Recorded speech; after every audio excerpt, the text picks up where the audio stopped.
Good morning, guys. I just wanted to hop on here and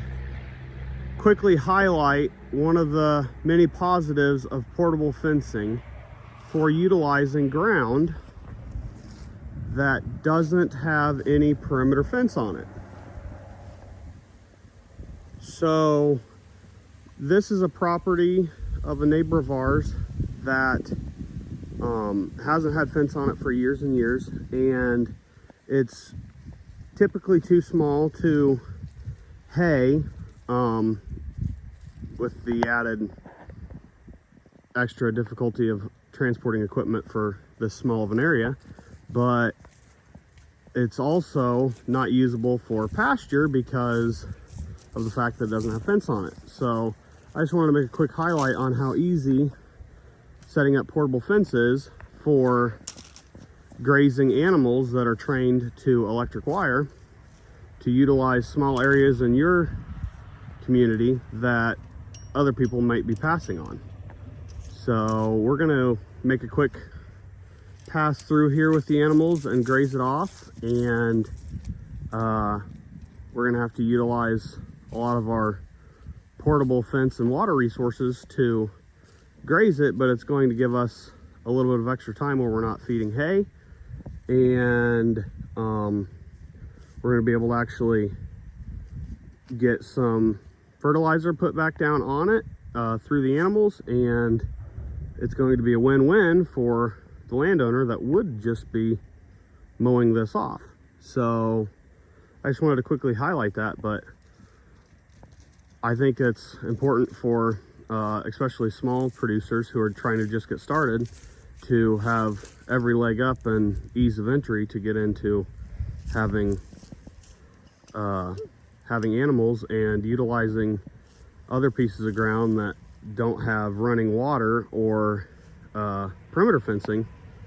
is a huge benefit to be able to stay away from the competition of the larger leases that may just be too many acres for how many animals you're trying to run, or just cost prohibitive or not even on the market because there's such a demand for them. So I just thought it'd be neat to hop on here quick and kind of show how you can set up fence on unutilized ground that other people might be passing on. So here's another vantage point from inside the pasture of kind of what we're looking at. This is what I would call fairly rank season-long stockpile that for hay is not exactly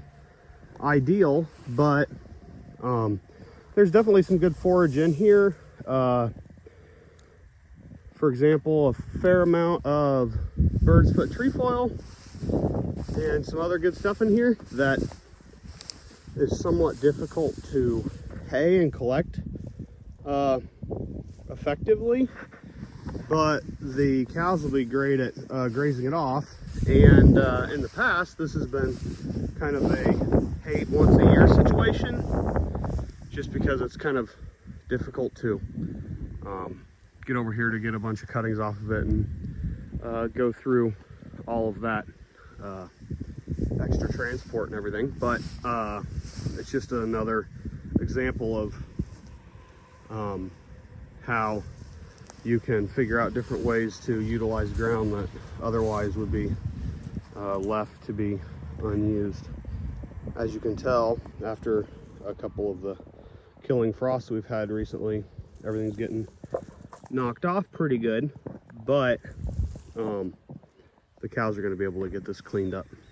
no problem. And all it's going to take is a little bit of extra labor, but it's definitely a lot lower barrier of entry point than if you were to try to permanently fence this so you could graze it off. And all that's required is some poly braid and pigtail posts and a tote to carry water, and they'll get it whacked off real easy. So I thought it's kind of exciting to show different options for people that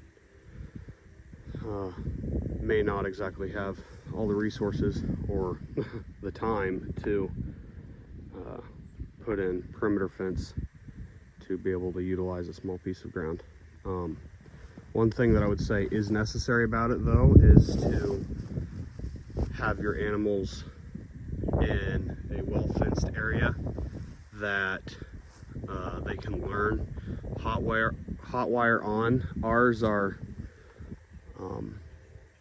very used to being contained with hot wire alone, and they respect it,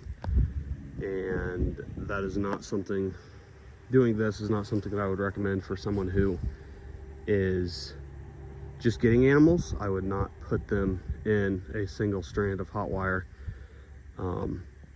coming off of a trailer from another farm where they may not have been on hot wire, or even just being transported from another place where they had been on hot wire before, but they have not been around you or some of the people that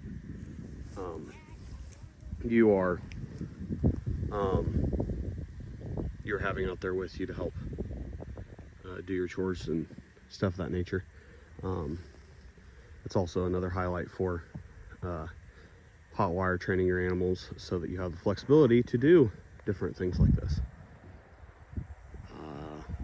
I'll give you an update as I bring the animals over here and they get it grazed off, and you can kind of see a before and after and kind of see roughly how long they